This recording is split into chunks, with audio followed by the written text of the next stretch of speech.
नमस्कार, मी युगा तशी युगा किचनमध्ये आपले सर्वांचे स्वागत आहे। आज मी तुम्हाला पराठ्यांचा एक नवीन प्रकार दाखवणार आहे, तो म्हणजे कच्च्या फणसाचा पराठा। तुम्हाला नवल वाटलं असेल ना, हा पराठा खाल्लाय का कधी? नसेल तर जरूर मी आज दाखवते, त्या पद्धतीने करून बघा। सर्वप्रथम आपण फणस कसा कापायचा ते बघूया। हा फणस घेतलाय, हा कापायच्या आधी पूर्ण आपल्याला जी सुरी आधी या बोर्डला पण तेल लावून घ्यायचं।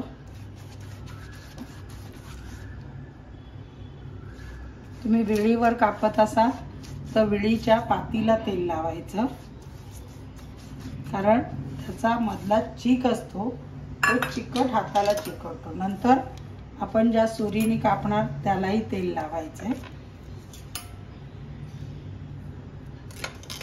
आणि आपल्या दोन्ही हातालाही तेल घेऊन चोळून घ्यायचं। आणि नंतर आता आपण ह्या फणसाला कापायला घ्यायचे।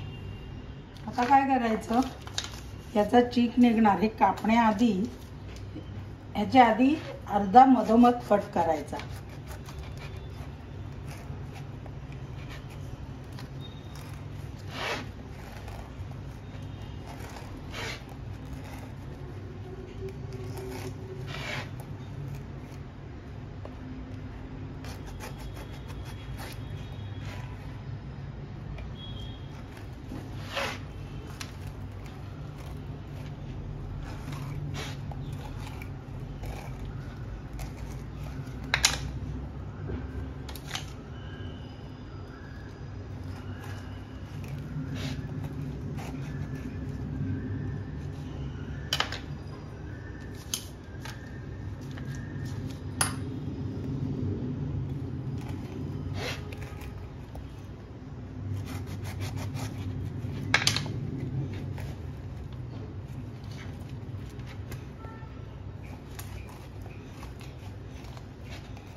असे दोन भाग करायचे आणि मग आता या फणसाला परत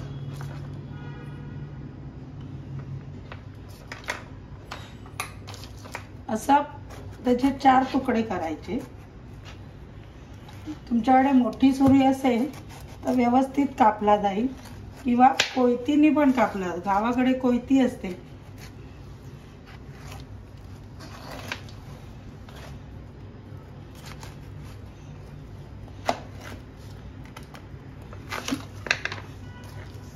त्याच्यानंतर याचे असे छोटे छोटे परत काप करायचे।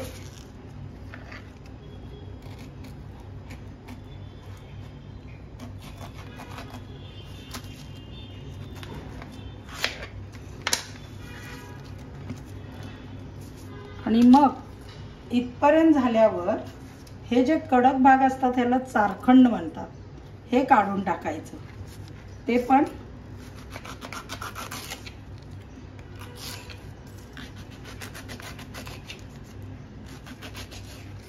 हे असं चारखंड काढायचं, ही काटेरी हे घ्यायचं नाही।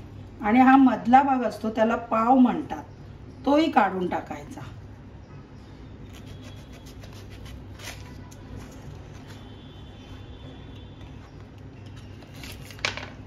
हे बघा, हा मधला पावाचा भाग पण काढायचा।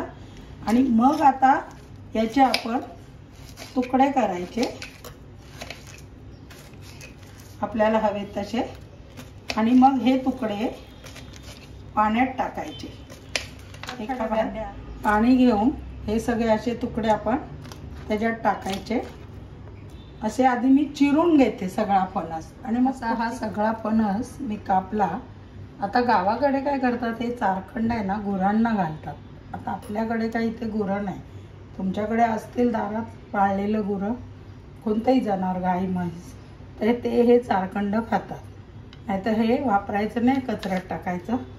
आता ह्याला हे जे फणसाचे मी तुकडे केले ह्याला वाफवून घ्यायचं कुकरमध्ये. त्याच्या आधी त्याच्यात थोडी हळद घालायची.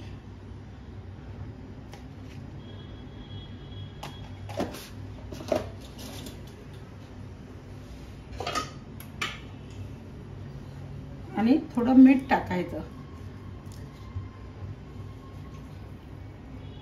आणि मग हे आता मी कुकरला 3 शिट्ट्या काढून वाफवून घेते. मग आपल्याला पराठे करण्यासाठी पीठ मळावं लागेल. जोपर्यंत आपला फणस उकडला जातोय तोपर्यंत पीठ मळून घेऊ. पीठ पण अर्धा तास भिजावं लागतं, मग पराठे सॉफ्ट होतात. त्यासाठी मी हे 2 वाटी गव्हाचं पीठ घेतलंय. त्याच्यात थोडं चवीप्रमाणे मीठ घालणार आहे. आणि हे मी पाऊण कप दूध घेतलंय. हे दूध घालून मी हे पीठ आधी मळणार आणि मग लागलं तर त्याच्यात थोडं पाणी घालून पीठ छान सॉफ्ट मळून घेणार. आता दूध का घालावं, तर दुधाने एकतर रंग पांढरा शुभ्र येतोच, परत पराठे छान मऊ होतात. आणि हे सगळं मळून झाल्यावर तेल किंवा तूप जे आवडेल त्याने ते चांगलं घोळून घ्यायचं. पण सर्वप्रथम नॉर्मल आपण गव्हाचं पीठ भिजवतो चपात्यांना तसंच, फक्त थोडंसं मऊ सैल झालं पाहिजे असं. आता बघा ह्याच्यात मी पाऊण कप पाणी घातलंय. मी 2 कप गव्हाचं पीठ घेतलंय, पाऊण कप दूध घातलंय, अजून पाणी लागणार आहे. तर थोडं थोडं करून आता मी घालून हे छान मळून घेते. आता हे असं छान पीठ मळून घेतलंय. आता याला अर्धा तास भिजत ठेवायचं आहे. पण मी ह्याच्यात वरून तेल टाकणार, कारण का माहिती आहे, तेल टाकून याला असे खाचे करणार, म्हणजे तेल आतपर्यंत पिठात मुरून अर्धा तासानंतर हे पुन्हा चांगलं मळून मग पराठे आपल्याला करायचे. तोपर्यंत हे मी मळलेलं पीठ बाजूला ठेवून देते अर्धा तासात. आता आपला फणस कुकरमधला झालाय का बघूया. त्यासाठी मी कुकर थंड झालाय.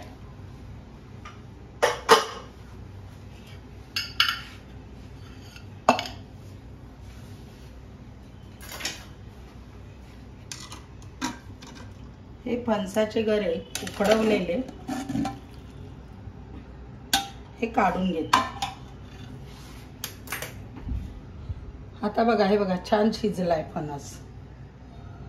आता ह्याला पूर्ण पाणी नितळतं आणि पाणी नितळून गार होईपर्यंत आपण पराठ्यांसाठी जे जे मिसळायचे ते आपण तयार. हे बघा, हे फणस शिजलेला, यातलं सगळं पाणी काढून घ्यायचं. आपल्याला एकदम सुक्का हवा आहे.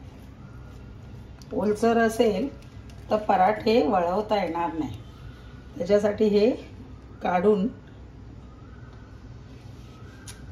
एका साईडला ठेवू. आणि हे जे पाणी आहे ना ते अजिबात घ्यायचं नाही. याचं सगळं चिकाचं वगैरे हे फेकून द्यायचं. आता हा ताटात काढलाय, ह्याला असं चमच्यानी सगळा असा मोकळा करायचा, म्हणजे गारही लवकर होईल आणि असा सगळा सुट्टा सुट्टा करून घ्यायचा आपल्याला. आता याच्यात काय आहे, हा कवळा ह्याच्याहीपेक्षा छोटा फणस असतो, त्याला कुयरी म्हणतात. तो असेल तर कधी कधी अशा बीज नसतात, पण ही बी पण आता कवळी आहे त्यामुळे ही घेऊ शकता. पण ह्याच्यातही आता जर असं जिथे बाट असतो किंवा बी कोय असते, त्याची फणसाची बी असते त्याच्याभोवती, हे जर कडक असं असेल तर ते काढून टाकायचं. बिया घ्यायला काही हरकत नाही, पण बियांच्या वरती ह्या कवळ्या आहेत त्यामुळे त्याच्यात एवढं निघत नाही आहे. पण असं जे कडक कवच टाईप असतं ते खाताना नाही तर येणार, हे काढून टाकायचं. आणि अशा तऱ्हेने हा सगळा फणस मोकळा करून गार करायला ठेवायचं. आता काय करायचं, हे गार होईपर्यंत त्याच्यात लागणारं साहित्य दाखवते मी काय काय. तर साहित्य काय घेतलंय, तर मी कांदा घेतलाय, मोठा कांदा एक घेतलाय, कोथिंबीर घेतली आहे, या हिरव्या मिरच्या, आलं, लसूण आणि कढीपत्ता हे मी वाटणार आहे. हां, नंतर ह्याच्यातच टाकायला हा ओला नारळ थोडा घालणार आहे, हा खरवडून घेतलेला आहे. आणि मसाले चव येण्यासाठी त्यामुळे आधी आपण मीठ टाकलेलं आहे, त्यामुळे मीठ चवीप्रमाणे थोडंसं घ्यायचं, मसाल्यांना लागेल असं मीठ घेतलं आहे. आमचूर पावडर, गरम मसाला, चाट मसाला, हळद, ही काश्मीरी मिरची आणि हे धने जिरे पावडर. आणि तुम्हाला जर अजून वाटलं तर साखर किंवा थोडा गूळ घालू शकता, पण तशी पराठ्यात गरज नाही आहे म्हणून मी नाही घेतली. आणि आमचूर पावडरच्या ऐवजी तुम्ही लिंबू पिळून घेऊ शकता किंवा आत्ता आपल्याला कैऱ्या मिळतात तर कैरी किसून घेऊ शकता. तर हे साहित्य आता आपल्याला लागणार आहे. आता पुढे काय करायचं आहे तर पहिल्यांदा मी कढई तापत ठेवते. आता मी पहिली कढई तापत ठेवली आणि कढईत थोडं तेल टाकणार.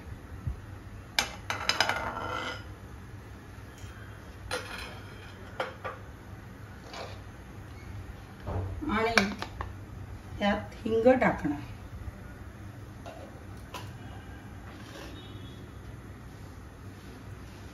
नंतर हा कांदा तेलात परतून घेणार.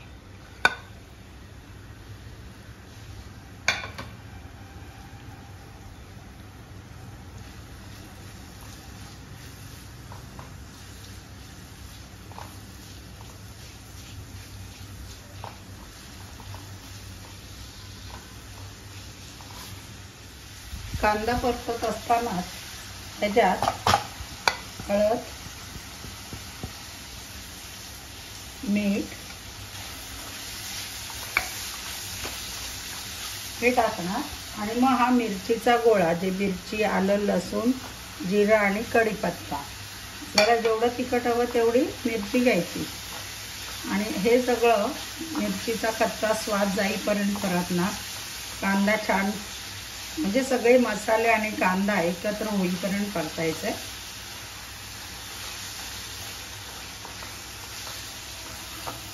आता हे बघा, कांदा आणि आपलं मिरची परतली घरी आणि तेल सुटायला लागलं. आता याच्यात हे सगळे मसाले घालते. ते 2 मिनिटं परतते. आणि हे खोबरं, कोथिंबीर पण यात घालते.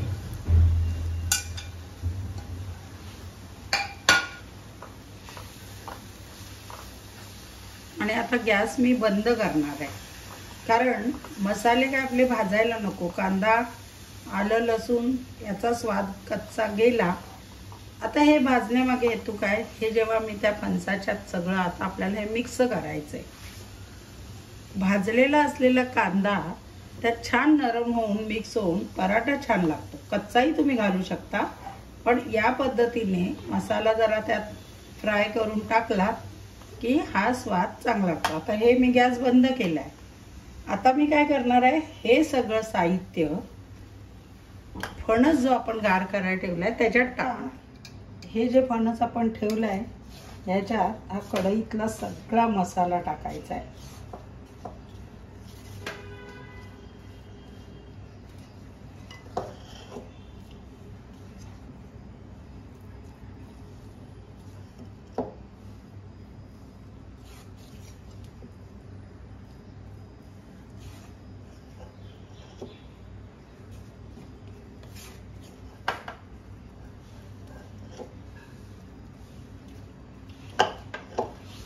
या पद्धतीने हा सगळा मसाला टाकलाय.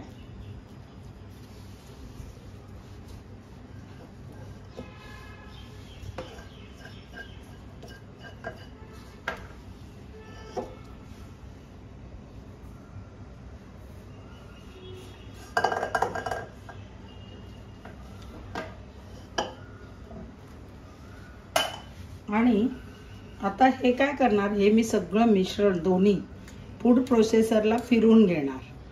जर तुमच्याकडे फूड प्रोसेसर नसेल तर तुम्ही मिक्सरमध्येही थोडं थोडं फिरून घ्यायचं, पण त्याआधी हे पूर्ण गार होऊन द्यायचे. हे गरम असताना मिक्सर खराब होऊन जाणार. गार झाल्यावर हे सगळं फूड प्रोसेसर किंवा मिक्सरला फिरवून घ्या. मी घेते आणि मग पुढे मिक्सरमधनं वाटलंय. ह्याच्यात मी आता परत अजून कोथिंबीर घालणार. मला कोथिंबीर सगळ्यात खूप आवडते. कोथिंबीरीची चव आणि एकदम वेगळा स्वाद येतो. हे छान मिक्स करणार आणि आता आपल्याला ह्याचे पराठे करायचे आहेत, त्याचे गोळे करून घेते आणि मग आपण जे पीठ भिजवलंय तेही चांगलं मळून घेते. हे दोन्ही मी करून घेते. अर्धा तास झालेलं आहे. गव्हाचं पीठ पण आपलं भिजलंय, तेही मी छान तिंबून मग तुम्हाला दाखवते कसं तयार. हे मी जे पंचाचं मिश्रण गार झाल्यावर मिक्सरमधनं वाटलं आणि त्याचे गोळे केले आणि मी भरपूर कोथिंबीर पण वरून घातली. आधी आपण फोडणी घालताना घातलेलीच, पण वरूनही घातली. आणि आता हे झाले आपलं आतलं स्टफिंग फणसाचं. आणि हे आता पीठ जे भिजवलेलं त्याच्यात तेल टाकून ठेवलेलं, तर तेही आता छान नरम झालं. हे बघा, तुम्ही बघू शकता कसं छान नरम झालंय पीठ. तर आता काय करायचं आहे, पराठा दाखवते मी कसा करायचा आहे तो. असं मस्त मऊ आहे, आपली कणिक झालेली आहे.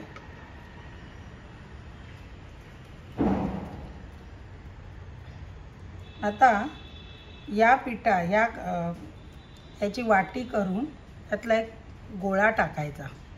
आता एक तुम्हाला सांगते, फणस जर तुमचा ओलसर राहिला असेल आणि जर तुम्हाला वाटेल की याचा पराठा नाही बनणार, तर पंढरपुरी डाळे असतात ते 1-2 चमचे वाटून त्यात घातले तर तुमचं हे मिश्रण ओलसर राहणार नाही. आता आपण करायचं आहे पराठा, तर मी दाखवते आता कसा लाटायचा. तत्पूर्वी आपण तवा तापत ठेवूया. इथे मी पॅन तापायला ठेवते.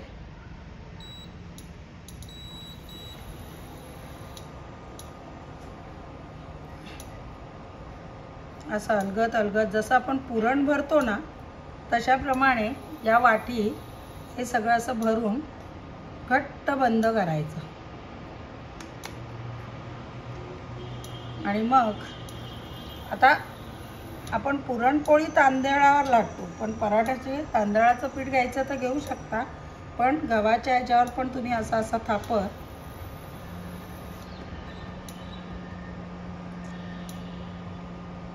असाही मोठा करू शकता.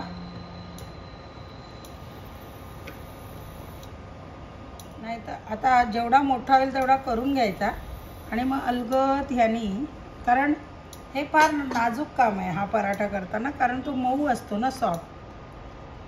त्याचा अलगद असा लाटून, पराठा हा जाडच असतो. हा झाला. पॅन गरम करायला ठेवलेला तो गरम झाला. तर आपण पराठा टाकूया त्याच्यात आणि गॅस मंदच ठेवायचा आहे. एक बाजू पूर्ण व्यवस्थित होईपर्यंत त्याला भाजून द्यायचं. अशी बाजू जेव्हा सगळीकडनं भाजला गेला की अशी सुकल्यासारखी होते. आता अलगद त्याला पलटायचं आहे आणि परत दुसऱ्या बाजूने त्याला होऊन द्यायचं आहे. बघा असा हा दुसऱ्या बाजूने थोडासा भाजला गेला असेल. आता आपण काय करायचं, ह्याच्यावर असं तूप सोडायचं. तुम्हाला बटर हवं बटर, तेल हवं तेल, पण पराठे म्हटले की तूप आलंच. आता हा परत या बाजूने मंद आरामात भाजून द्यायचा. एक साईडने असा छान भाजून घ्यायचा आणि आता पलटायचं आहे. परत तूप सोडायचं आणि मग दुसऱ्या बाजूने बघा छान भाजला गेला. असाच मंद गॅसवर दुसरी बाजू भाजायची की आपला पराठा रेडी. आपले पराठे रेडी झालेत. मस्त वरून क्रिस्पी आणि आतून असे सॉफ्ट झालेत आणि इतके टेस्टी लागतात ना हे. माझ्या मुलांनी लगेच एक पराठा खाऊन मला सांगितलं, मम्मी वाव. असेच तुमचीही मुलं म्हणतील किंवा तुम्हालाही नक्कीच हा पराठा आवडेल. नक्की माझ्या पद्धतीने करून बघा. हे क्रिस्पी पराठे खूप सुरेख लागतात आणि सगळ्यांनाच आवडतात. शिवाय नाश्त्याला, सकाळी नाश्ता हेवी करायचा असतो, असा हा नाश्त्याला प्रकार केलात की बराच वेळ तुम्हाला तरोताजा वाटणार. नक्की करून बघा आणि माझी ही रेसिपी आवडली असेल तर लाईक करा, शेअर करा आणि सबस्क्राईब करा. धन्यवाद.